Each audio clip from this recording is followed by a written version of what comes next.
안녕하세요. 배신의 장미입니다.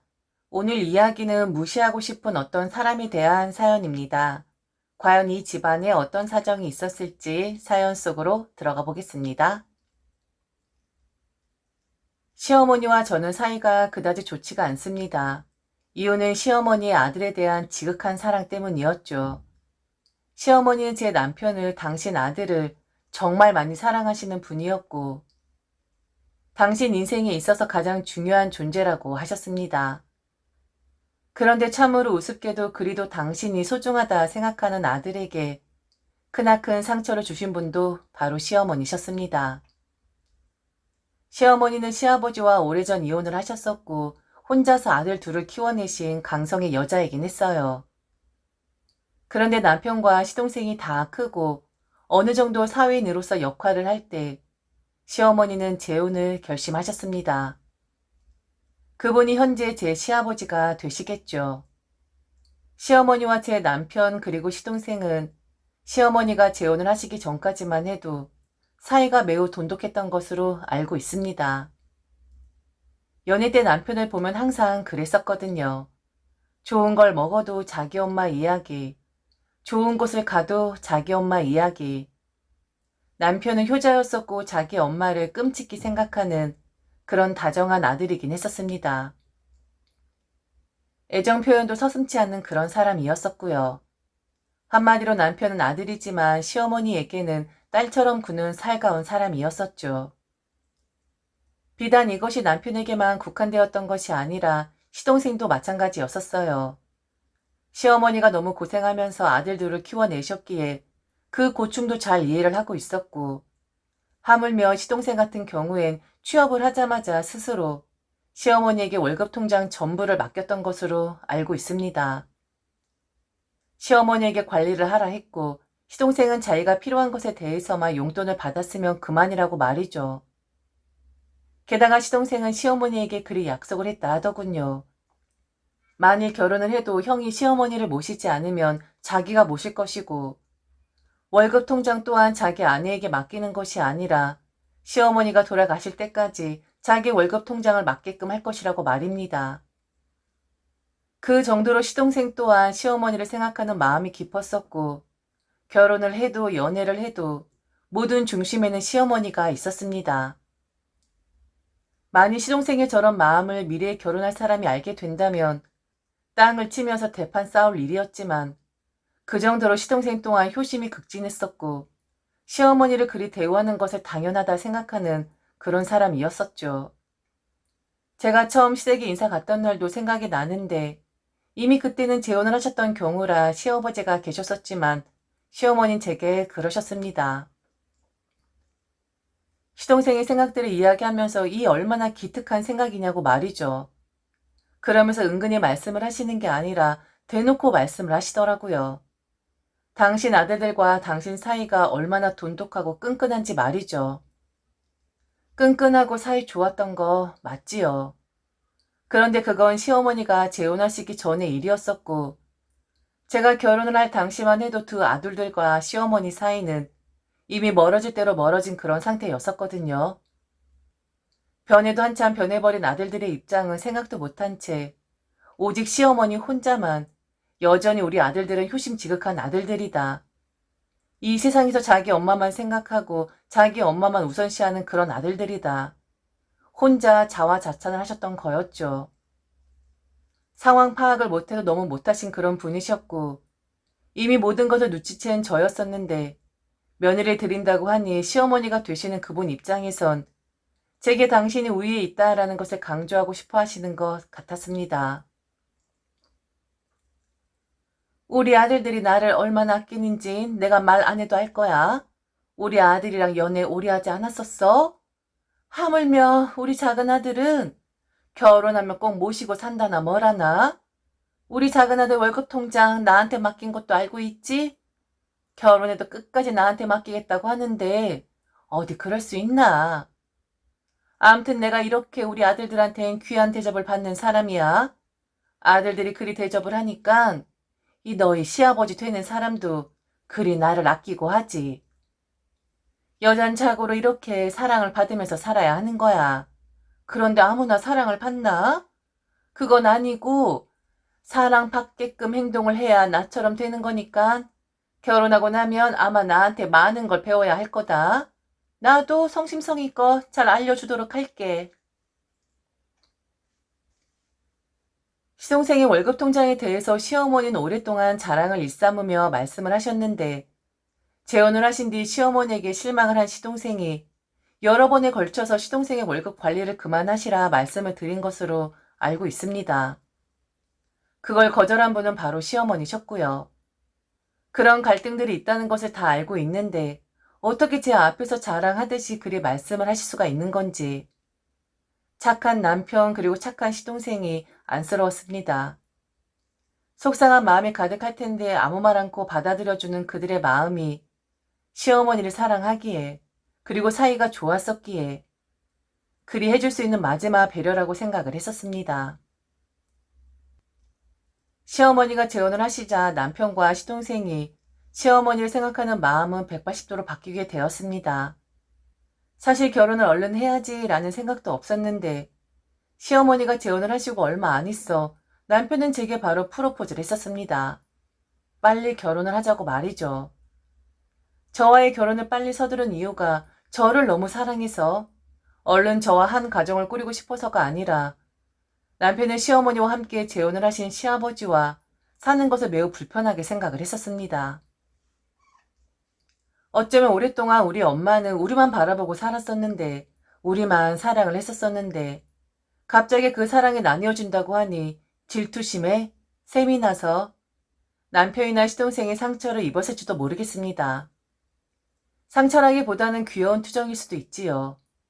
그런데 시어머니가 재혼을 하신 그 상대가 문제였었습니다. 그 상대는 바로 이혼하신 친부의 오래된 친구분이었거든요.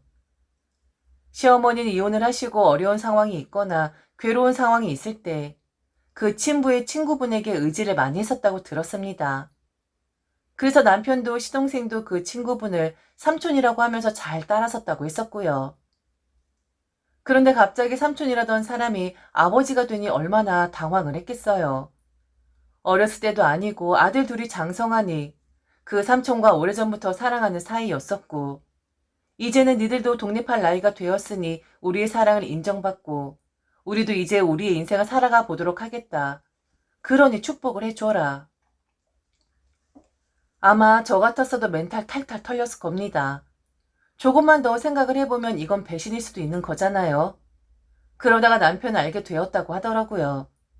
그 두 분의 사랑이 친부와의 이혼을 앞당겼었다는 사실을 말이죠. 내가 그렇게 반대를 하니까 그 삼촌이 이야기를 하시더라. 술 한잔하고 나한테 어머니와의 사이를 인정해줘라 어쩌라는데 두 분 사랑이 아주 오래전부터 시작이 되었었대. 그 오래라는 말이 알고 보니까 우리 아버지를 만나기 전으로 거슬러 올라가더라.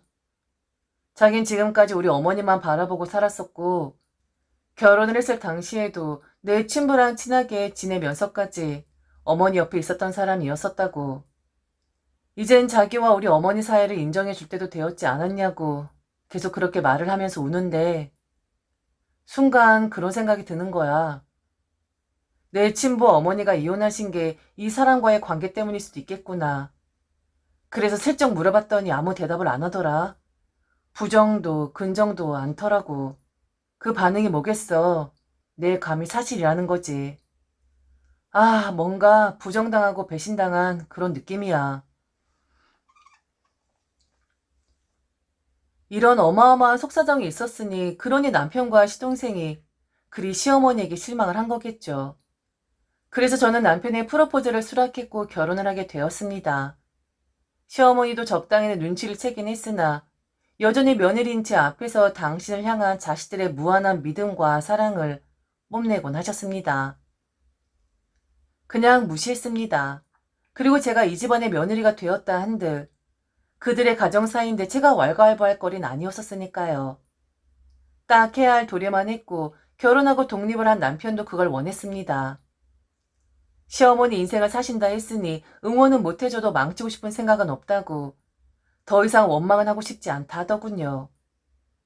아무 말 안 하는 남편도 그렇고 시동생도 답답하긴 했었지만 이제 그 두 분의 인생은 두 분대로, 저희들 인생은 저희들대로 살면 그만이라 생각했어요. 시어머니는 분명히 아셨을 텐데, 자식들 마음이 예전 같지 않다는 것을 아셨을 텐데, 그리고 제게 시어머니 노릇 하셔봤자 당신에게 득될 것이 하나도 없었는데, 며느리라는 사람은 막 대해도 되는 것처럼 그리 행동을 하기 시작하시더라고요. 시댁에 자주 가지 않는 저희 부부를 나무랄 때도 제게 전화를 하셨었고, 재혼하신 시아버지 생신 때도 생신상 차리지 않았다고 당신 자식들에게 말 한마디 못하시면서 저만 죽어라고 잡아대더라고요. 만만한 게 며느리인가 라는 말이 딱 들어맞더라고요. 서운하다 하셨고 자식들의 예전 같지 않은 모습에 화가 날 때마다 그렇게 저를 잡아댔었습니다. 너 같은 며느리가 어디 있니? 시아버지 생신 때 축하드린다는 전화를 오해하는 그런 며느리가 어디 있냐고. 아침 일찍 했어야 한 거 아니니? 그리고 정말 내가 네 시아버지 얼굴 보기 창피해서 어떻게 집에도 오지 않을 수가 있어? 생신상은 마다하고 어떻게 케이크 하나를 사오지 않을 수가 있냐고. 이래서 자고로 집안엔 여자가 잘 들어와야 하는 법이야. 네가 우리 집에 들어오고 나서 우리 애들도 그렇고 완전 다 물 흐려진 거 아니? 미꾸라지 같은 게 물을 흐려도 너무 흐려서 우리 집안 기관이 아예 해이해졌잖아. 참 우습죠. 당신 자식들한테는 한마디도 못하면서 제게는 저리 큰 소리를 치는 게 말입니다.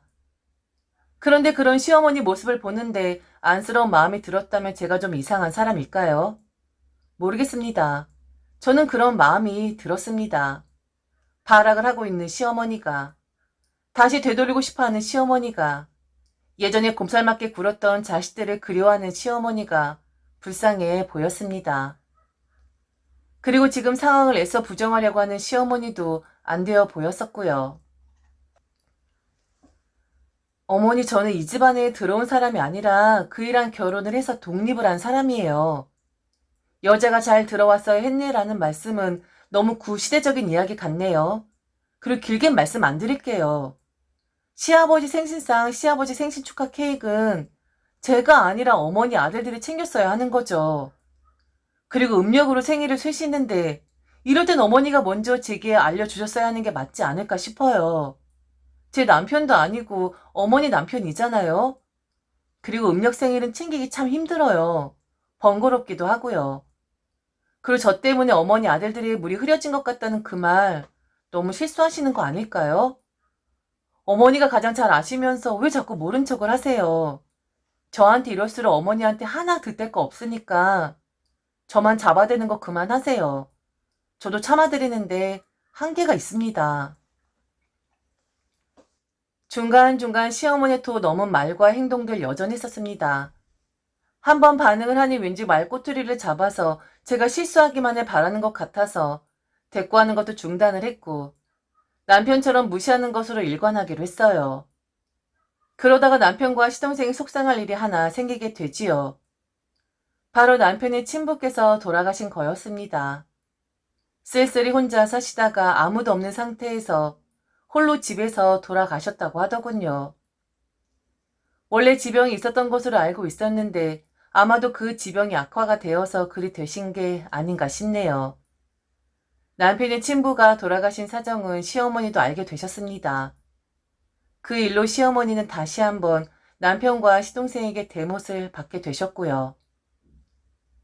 장례식을 가는 남편과 시동생에게 번갈아 가며 가지 말라고, 만일 가게 되면 그날이 바로 당신 제삿날이라고 하면서 두 자식들에게 위협을 했었습니다. 남편과 시동생은 묵묵히 듣고 있다가 거절의 의사를 표하자 시어머니는 제게 전화를 하셔서 가지 말라고, 만일 가면 당신의 며느리가 아니라고 생각을 할 것이라고 제게 또 협박을 하시기 시작했고요.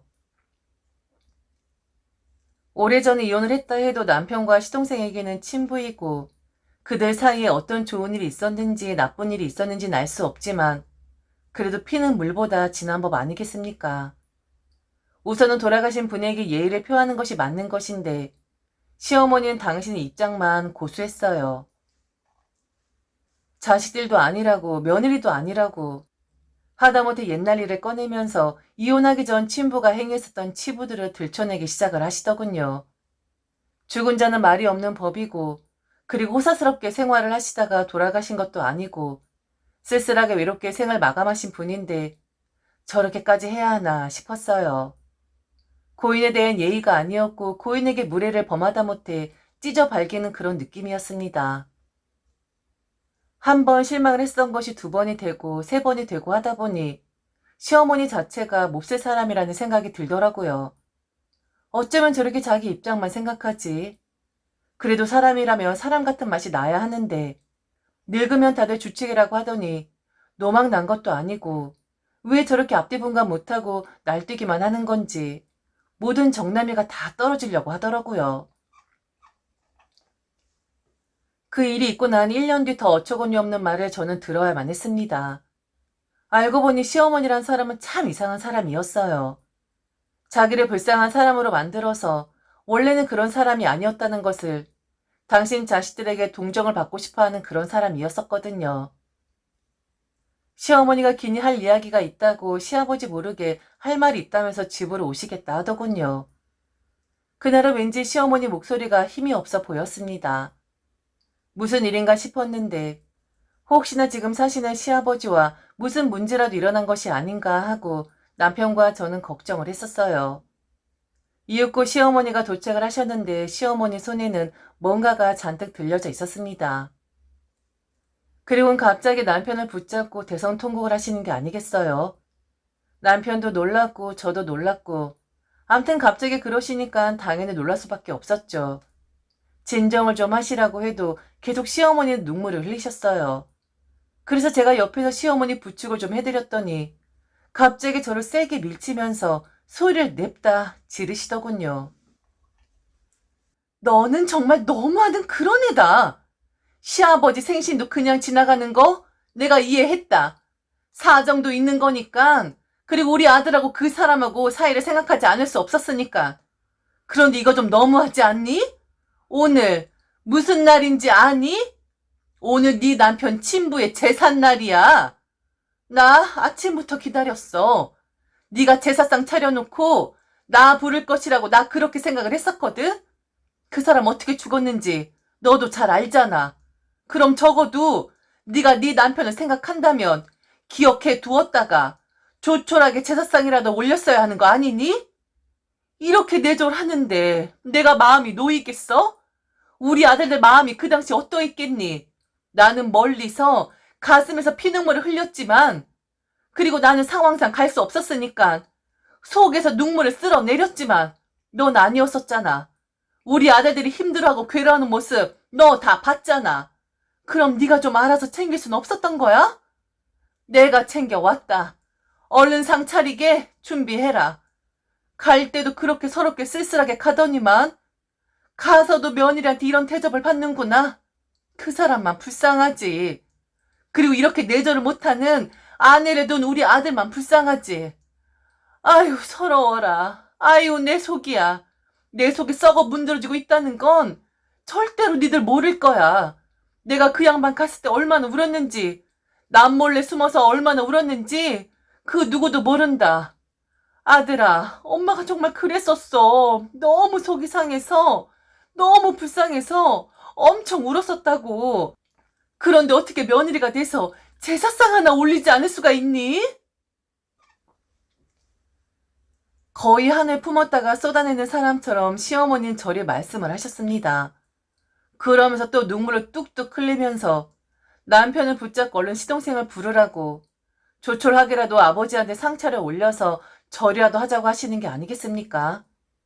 시어머니 그 당시 꼴은 정말 우스웠습니다. 시어머니는 진심으로 그리 하는 것이라 했지만 연기라는 것이 눈에 보였었거든요. 아, 정말 어머니, 제가 그렇게 마음에 안 드세요? 아니면 이렇게라도 해서 자식들한테 동정을 얻고 싶으신 거예요? 지금 어머니 자식 표정을 보세요. 어머니, 너무 보이지 않아요? 어머니가 지금 얼마나 가식을 떨고 있는지 정말 저희들이 모를 거라고 생각하시는 거예요? 이런 눈에 보이는 가식으로 아들들하고 관계를 회복하려 하지 마시고 진심으로 아들들하고 대화를 나눠보세요. 아니, 그리고 만만한 게 며느리라고 자꾸 늘어지시는데, 양심 있으면 이제 이런 짓 좀 그만하세요. 며느리가 무슨 종입니까? 아니면 며느리가 무슨 이 집 북이에요? 왜 일만 터졌다 하면 자기 반성은 하지 않고 오직 제 탓만 하고 드시나요?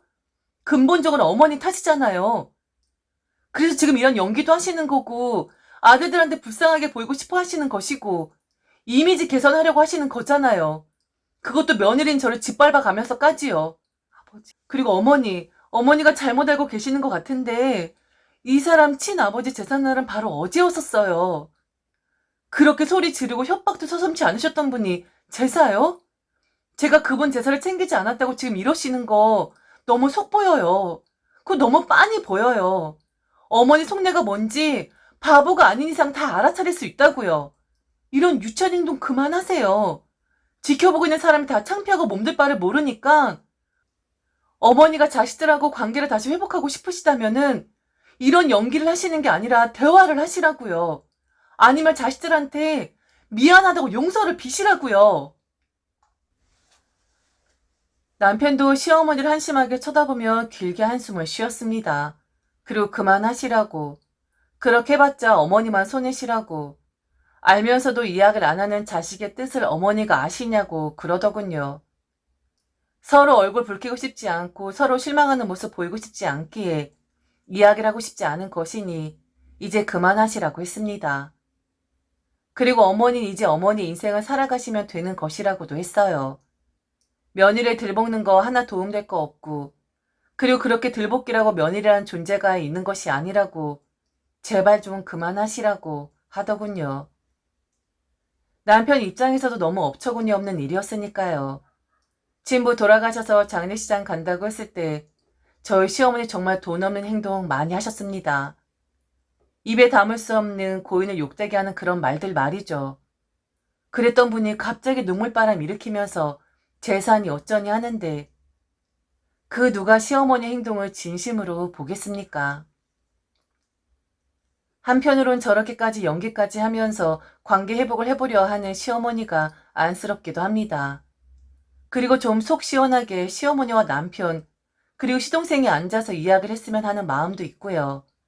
그런데 남편이 그러더라고요. 침묵이 약이 되는 경우도 있다고 말이죠. 어차피 일어난 일에 대해서 변화시킬 목적이 아니면 그냥 마음에 담아두고 숨겨두는 것이 좋다 그러더라고요. 그런 남편의 마음을 이해할 것 같기도 하면서 이해가 안 되기도 하지만 아무튼 우리 시어머니와 끔찍하게 사이가 좋았던 아들들 사이가 일이 된 것에 대해서 씁쓸하긴 합니다. 그리고 시어머니가 조금만 더 현명하게 처신을 하셨더라면 어땠을까 하는 마음도 있고요.